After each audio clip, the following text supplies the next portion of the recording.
Ini urusan yang pertama, karena itu teman-teman, pesan Quran yang pertama, begitu kalimat rumah tangga sudah dibangun, bangun kedekatan dengan Allah Subhanahu wa taala, pertama kali khususnya urusan salat. Ini bagian pertama. Silakan Anda cek hadis-hadis Nabi sallallahu alaihi wasallam. Ya, saya beri referensi Al-Bukhari misalnya. Dari nomor hadis 2008 sampai nomor hadis 2010, sampai 2012 ya, posisi paling kanan sebelah bawah. Anda tidak akan temukan Nabi sallallahu alaihi wasallam bahkan dalam salat malam dia kecuali senantiasa mengingatkan keluarganya. Silahkan cek. Ya. Bahkan bukan cuma istrinya. Ya, menantunya Ali bin Abi Thalib diingatkan oleh beliau. Fatimah putrinya diingatkan oleh beliau. Jadi urusan sholat itu, ya, membangun hubungan dengan Allah itu yang nomor satu. Itu yang dibangun pertama kali. Ya. Kalau Anda, maaf ya, Anda mengharapkan rizki, mengharapkan ketenangan, kelancaran dalam urusan kehidupan rumah tangga, bukankah yang punya semua itu Allah?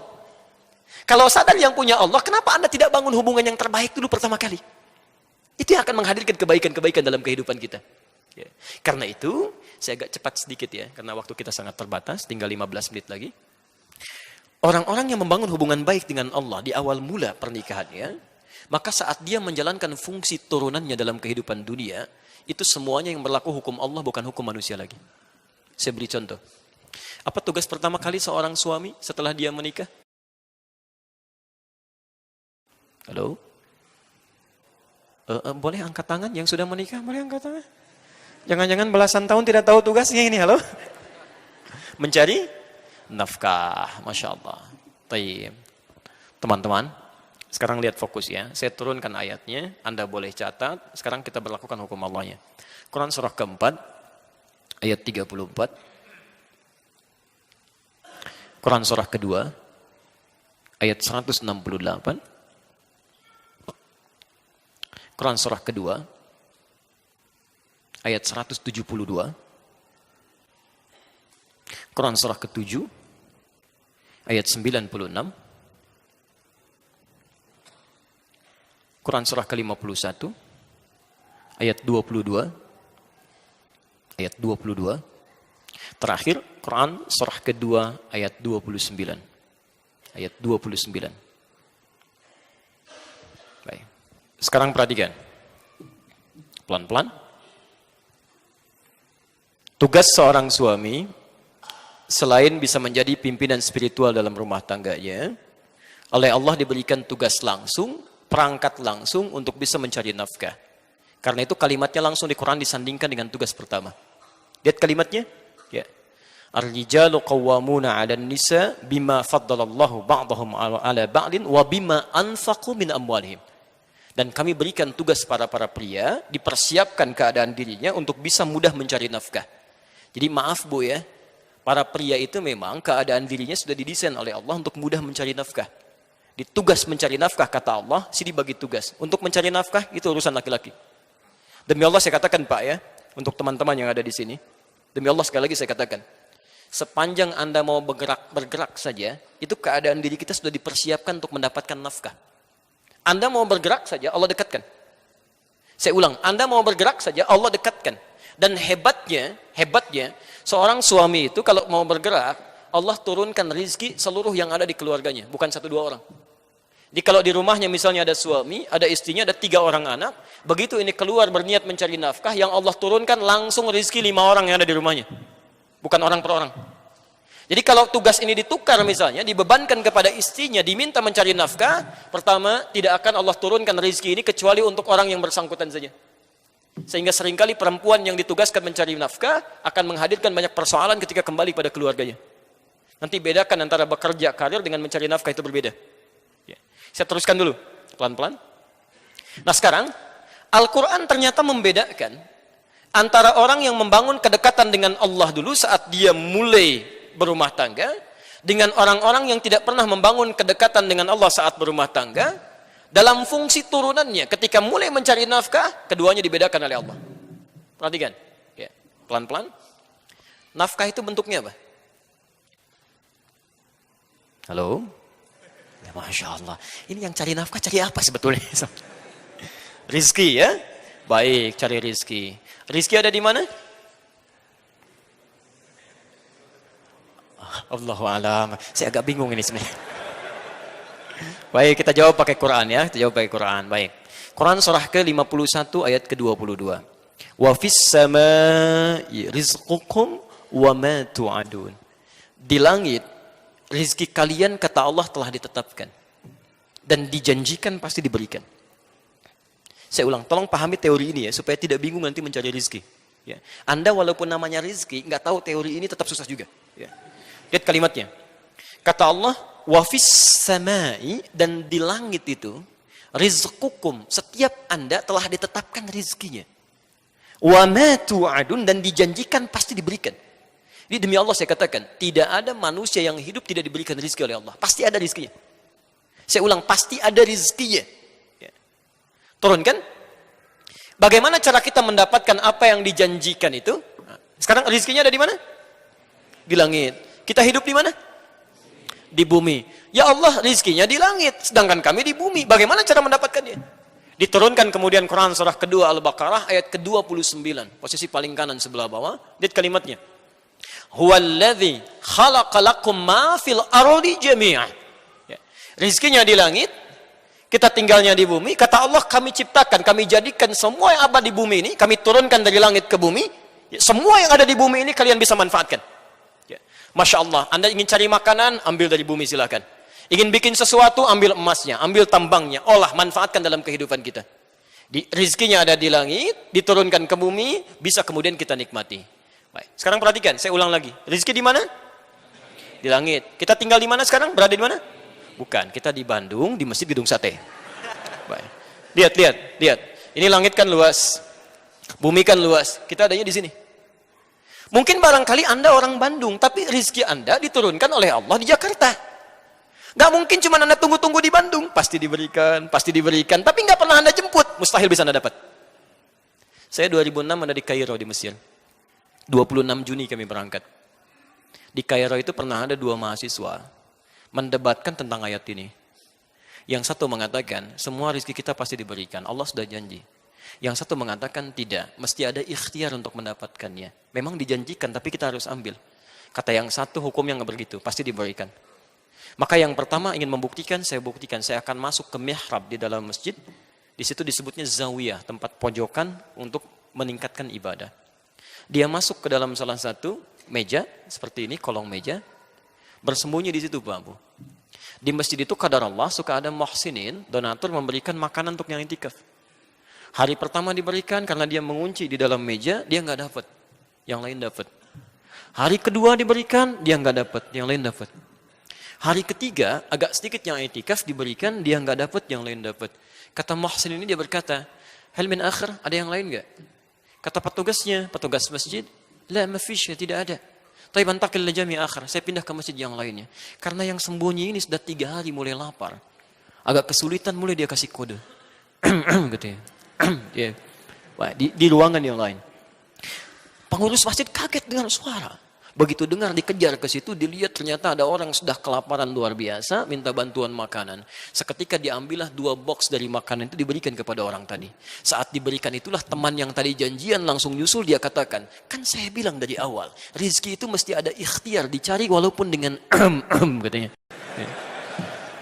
Kalau cuma Anda tunggu saja nggak akan dapat gitu. Ya. Makanya teorinya ketika rezeki Anda tinggal di Bandung, tapi rezeki Anda di Jakarta. Maka turunlah kemudian Quran surah kedua Al-Baqarah ayat 168. Posisi paling kanan sebelah bawah. Lihat, ini berlaku umum pertama ya. Ya ayyuhan nas. Hei manusia. Kalau manusia itu orang Islam saja atau umum? Umum. Teman-teman, jadi hukum ini berlaku tidak hanya bagi orang Islam, tapi semua manusia. Ya ayyuhan nas. Kulu mimma fil ardi halalan tayyibah. Silahkan Anda bekerja, beraktivitas, ya, cari untuk mendapatkan kebutuhan Anda, ya, setidaknya bagian makan. Ini kalau dalam bahasa Indonesia disebut sinekdok pas prototo. Disebutkan sebagiannya, dimaksudkan keseluruhan umumnya. Ya, kan kalau Anda ditanya, mau kemana Pak? Mau mencari sesuap nasi. Padahal nggak sesuap kan? Udah cari yang lainnya juga ya.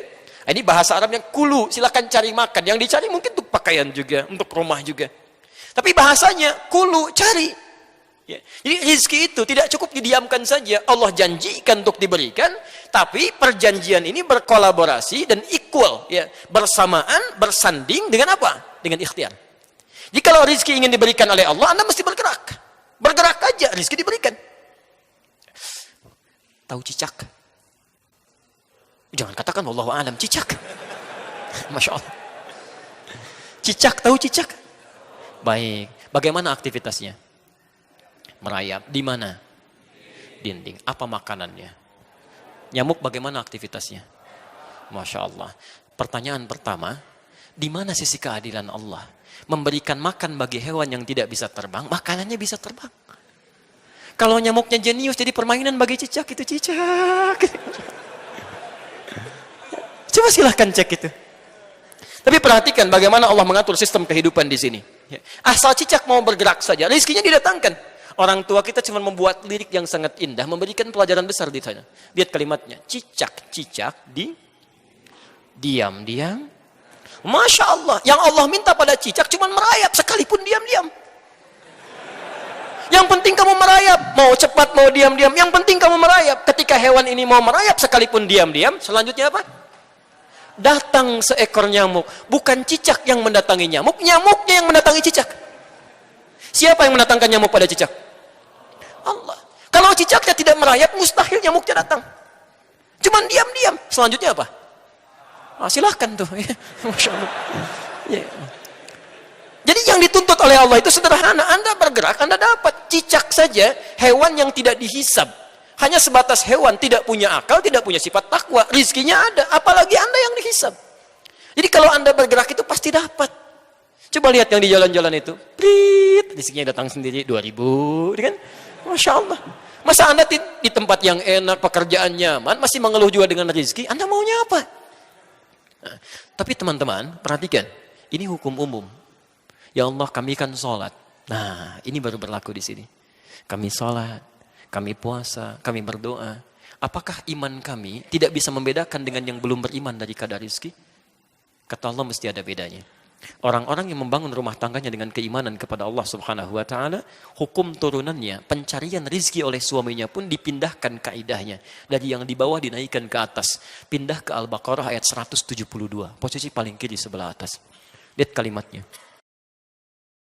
Ya ayyuhalladzina amanu kulu min tayyibati ma razaqnakum. Masya Allah. Ada ayatnya? Ya ayyuhalladzina amanu. Hei orang-orang yang telah menyatakan iman dalam dirinya. Kulu min tayyibati ma razaqnakum. Teman-teman sekarang perhatikan, bandingkan dengan ayat sebelumnya. Yang tadi, kulu mimma fil ardi halalan tayyiban. Dia masih berusaha dulu mencari dengan halal, mendapatkan yang terbaik. Ya. Izin. Semua manusia punya ketentuan di sini, kata Allah, mesti mencari dengan cara yang legal, halal. Jadi masalah halal ini tidak ada hubungannya dengan iman juga. Tidak hanya iman maksudnya. Ya, semua yang tidak beriman pun mesti mendapatkan dengan cara yang legal. Halal di sini maksudnya legal, sesuai hukum yang berlaku dalam konteks yang umum. Jadi kalaupun ada orang mencuri misalnya, polisi nggak akan bertanya, kamu orang beriman atau tidak. Ditangkap juga, semua sama. Gitu ya.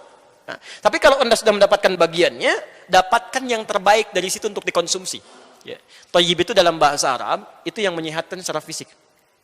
Ya, bukan yang semau Anda inginkan Anda makan, bukan. Jadi kalau Anda bertanya kaifa haluk pada orang Arab, dijawab alhamdulillah ana thayyib, maksudnya badannya sehat. Jadi kalau Anda ingin membeli makanan tertentu, berapapun nilainya, pastikan bukan cuma nafsu kata Quran, tapi membuat diri Anda sehat. Ya. Walaupun kesehatan fisik itu tidak harus selalu berkolaborasi dengan sehatnya pikiran dan sifat-sifat yang baik. Karena itu dibedakan. Ya. Kan ada orang namanya thayyib, 2 kali puasa, 2 kali lebaran nggak pulang-pulang. Gitu ya. Itu cuma orang Indonesia. Nah, ketika seseorang membangun hukumnya dengan Allah, yang berlaku bukan yang tadi. Lihat kalimatnya. Kulu min tayyibati. Teman-teman, kalimat halalnya pertama dibuang di sini. Silakan Anda cek. Ketika Allah menyentuh orang beriman untuk mencari rezeki, kalimat halalnya dibuang. Kulu min tayyibati, halalnya dibuang. Kenapa kalimat halal di sini dibuang? Karena orang-orang, kata para ulama, orang-orang yang sudah tersambung imannya kepada Allah Subhanahu wa Ta'ala, iman itu akan selalu membimbing dia untuk mengarahkan pada yang halal. Jadi mustahil ada orang beriman, dia bisa mencari sesuatu yang keluar dari aturan Allah, mencari yang haram. Itu aturan pertama.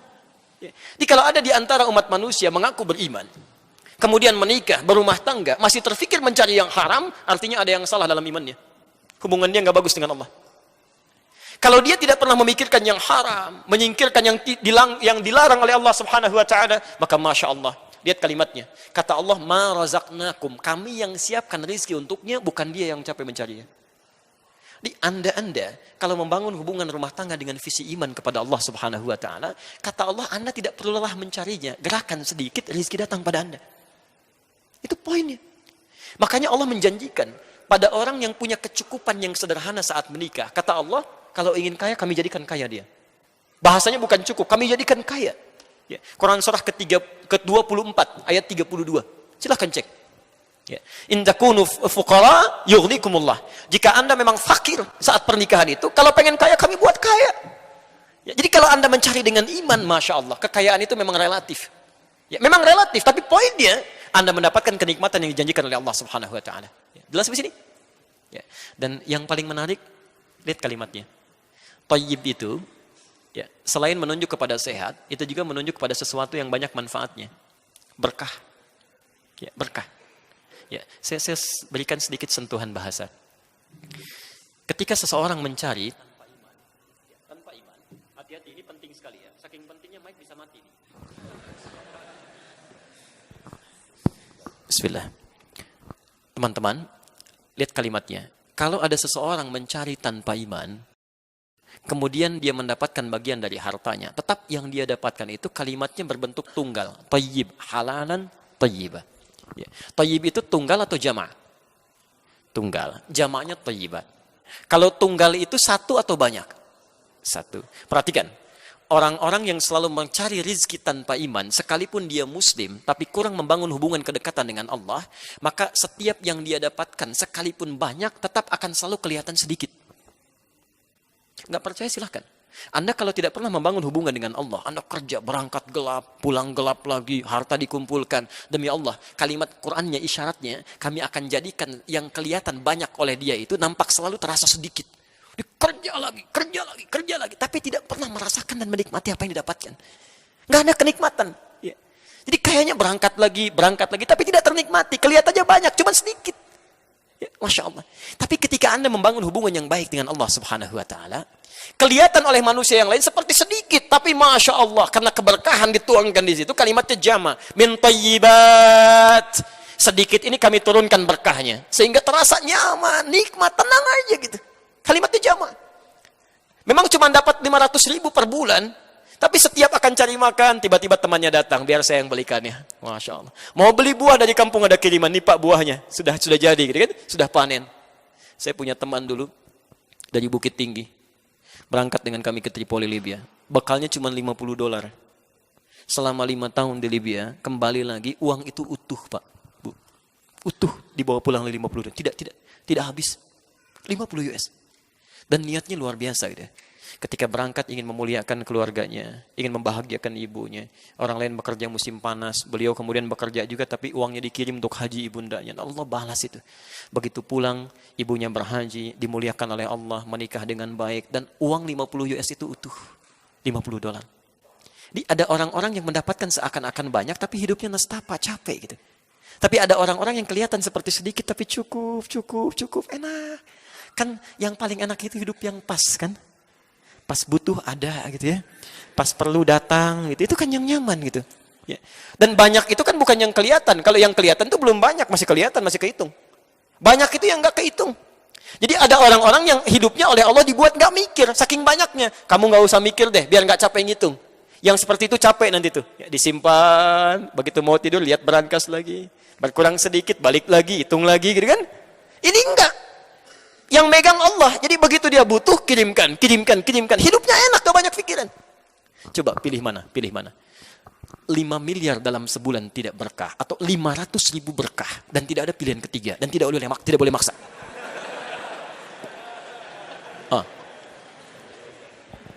Itu tidak mudah gitu ya. Teman-teman tidak mudah. Karena itu, coba cek. Kalau selama ini Anda berumah tangga, maaf.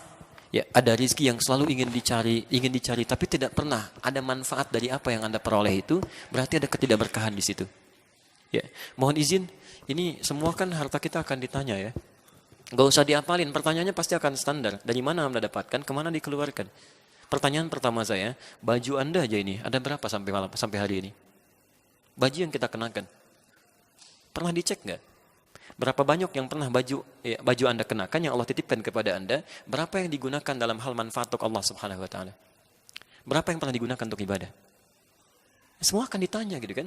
Kita mengatakan kurang-kurang padahal yang di lemari cukup banyak. Dan semua akan ditanya. Kami sering katakan pada teman-teman, kalau ingin mudah hisabnya, pertama kali mengenakan sesuatu yang baru gunakan untuk kepentingan Allah dulu.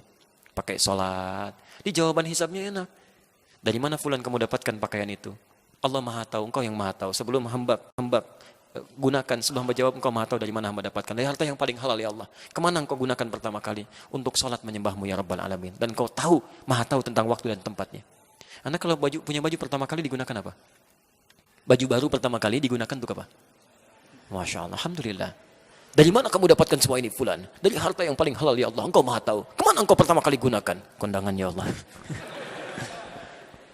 Cobalah gitu kan. Mulai dengan baik pelan-pelan. Nah, kalau keberkahan itu belum didapatkan, berarti hubungan kita belum ditata dengan baik dengan Allah Subhanahu wa taala. Jadi, visi yang pertama, ya coba cek dulu setelah berumah tangga, coba lihat bagaimana kita membangun kedekatan dengan Allah Subhanahu wa taala. Yang terakhir bagian nomor 1, Mas. Ya, karena baru 1 ini yang kita bahas. Ada orang yang hebat. Yang hebat ini belum nyari, kebutuhannya sudah Allah hadirkan. Yang pertama nyari dulu, baru dapat. Yang kedua bergerak sedikit, baru dihadirkan.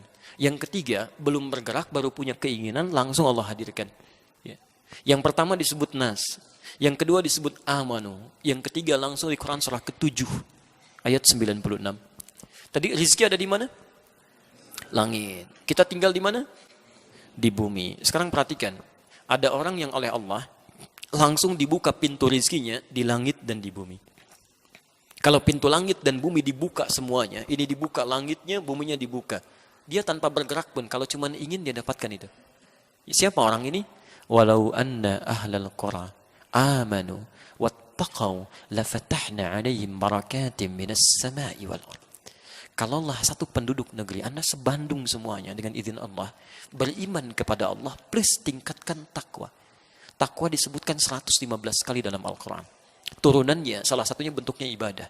Puasa disebut dengan takwa. La'allakum tattaqun. Al-Baqarah 183. Haji bekalnya takwa. Al-Baqarah 197. Wa tazawwadu fa inna khairaz zadit taqwa. Salat bagian dari takwa. Baca Quran bagian dari takwa. Tahajud bagian dari takwa. Infak bagian dari takwa. Kalau Anda bangun rumah tangga dengan peningkatan takwa kepada Allah, demi Allah saya katakan, kata Allah, la fatahna alaihim barakati minas sama'i wal ardh. Kami akan buka semua pintu-pintu keberkahan di langit dan di bumi, dan tidak ada perjalanan kehidupan rumah tangga itu kecuali nikmat aja. Di mana ada kegelisahan juga enak, Pak. Ya, nanti saat masuk ke fase-fase persoalan rumah tangga, itu keindahannya yang besar jadi kecil, yang kecil tidak akan membesar. Ya, saya tutup dulu sebentar, mohon izin lewat sedikit ya. Bapak Ibu sekalian, siapa perempuan pertama yang dinikahi oleh Rasulullah SAW? Sayyidah Khadijah. Ya. Perhatikan bagaimana Rasulullah membangun hubungan keakraban dengan Sayyidah Khadijah saat menikah. Yang dibangun konsep tadi, kedekatan dengan Allah Subhanahu wa taala. Ya. Saya tidak ingin bicara masalah materi karena memang Sayyidah Khadijah itu paling kaya di zamannya, perempuan terkaya pada saat itu. Ya. Tapi yang paling penting, perhatikan, ketika masuk kepada aspek ujian masalah rumah tangga, ini semua orang bisa mengalami peristiwa serupa. Lihat kalimatnya. Al-Bukhari, nomor hadis yang keempat. Bukan Bukhari ya, harus pakai al. Ya, jadi bukan Bukhari, karena nama aslinya bukan Bukhari, bukan Al-Bukhari. Nama aslinya Muhammad, punya bapak namanya Ismail, punya kakek namanya Ibrahim, punya kakek buyut namanya Al-Mughirah, eyang buyutnya Al-Bardizbah. Tinggal di Kecamatan Ju'fah, Kabupaten Bukhara, Provinsi Khorasan, negara Uzbekistan sekarang. Kalau ada non-Arab datang ke Arab untuk belajar, umumnya memperkenalkan dengan nama daerah. Untuk menerangkan bahwa Islam sudah sampai ke tempat saya, ini buktinya saya masuk Islam. Rumusnya tambah al di depan daerahnya, ujungnya diganti dengan i. Saya dari Bukhara, tambah al-Bukha, ujungnya i. Al-Bukhari. Saya dari Bukhara. Baik.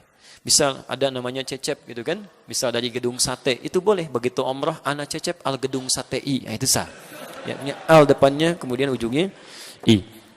Di Al-Bukhari, Dari 97 bab yang pernah dicantumkan di situ, ditulis 16 tahun di Masjidil Haram dan Masjid An-Nabawi, Anda buka jilid yang pertama, di bab yang pertama, hadis yang keempat, posisi paling kanan sebelah bawah, halaman ke-12. Kalau punya cetakan yang Darul Hadis, terbitan tahun 2002, warnanya merah, harganya 209.000 sekarang. Ya. Teman-teman, dikisahkan oleh Jabir bin Abdullah radhiyallahu ta'ala anhuma, saat wahyu turun, ya, wahyu turun pertama kali Iqra itu, setelah itu Nabi semakin senang ke Gua Hira. Awas ya, saya ingatkan pesan. Gua Hira itu jangan ringan diucapkan. Kalau Anda main ke sana, itu jaraknya kurang lebih sampai 6 kilo dari rumah Nabi ke Gua Hira. Saya pernah naik sampai ke atas 700 meter, turun lagi sedikit ke guanya. Itu melihat dari situ langsung ke arah rumah Nabi tinggal di sekitaran Ka'bah, itu harus melewati 5 bukit dulu. Kalau Nabi bukan orang kuat fisiknya, ya, pemuda yang kuat disebut dengan fata, jamaknya fityah. Di al-fityah itu bukan cuma pemuda, tapi yang kuat, ya, kuat akalnya, kuat fisiknya, kuat kebaikannya. Itu kalau tidak kuat fisiknya tidak mungkin ada berada di atas sana itu. Ya. Jadi satu kali setelah itu wahyu belum turun, beliau turun dari Gua Hira, turun. Qadarullah ternyata di pertengahan jalan mendengarlah suara siang-siang, Muhammad, ya Muhammad. Tengok kanan gak ada orang, kiri nggak ada orang, depan belakang kosong. Begitu melihat ke atas, ini pertama kali beliau melihat malaikat Jibril dalam rupa yang sesungguhnya. Dilukiskan, saya melihat kata Rasulullah, seakan-akan makhluk seperti duduk pakai jubah putih antara langit dengan bumi, duduk begini. Masya Allah.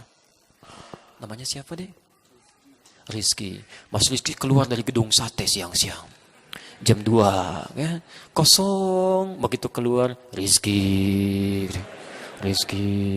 Wah, nengok kanan kiri kosong, depan belakang gak ada orang, ke atas Masya Allah ada makhluk jubah putih, rambutnya panjang, Rizki. Apa responnya? Gak mudah dia, gak mudah. Maka kata Nabi, fara'ibtu minhu. Ra'ibtu itu dari kata ra'uba, rasa takut yang melahirkan bulu kuduk ini naik. Saya khawatir, takut, kata Nabi, bulu kuduk saya naik. Lalu bergegas Nabi kemudian meninggalkan tempat itu, ya, mendatangi rumahnya. Perhatikan, membangun hubungan cinta dengan Sayyidah Khadijah dilakukan karena Allah, rahmat Allah diturunkan di situ. Begitu dibuka pintu rumah oleh Sayyidah Khadijah, dilihat wajahnya, melihat wajah istrinya saja, setengah ketakutannya hilang. Setengahnya. Begitu kata Nabi, zammiluni, tolong selimuti saya. Diraih tangannya oleh Sayyidah Khadijah. Lihat, bagaimana kemudian beliau dibimbing ke kamar tidurnya.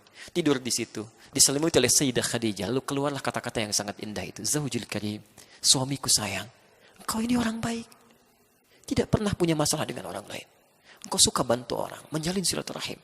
Yakinkan pada jiwamu saat ini, aku akan selalu bersamamu dalam suka dan duka. Aku akan selalu bersamamu, Masya Allah. Seketika kesulitannya hilang pada saat itu.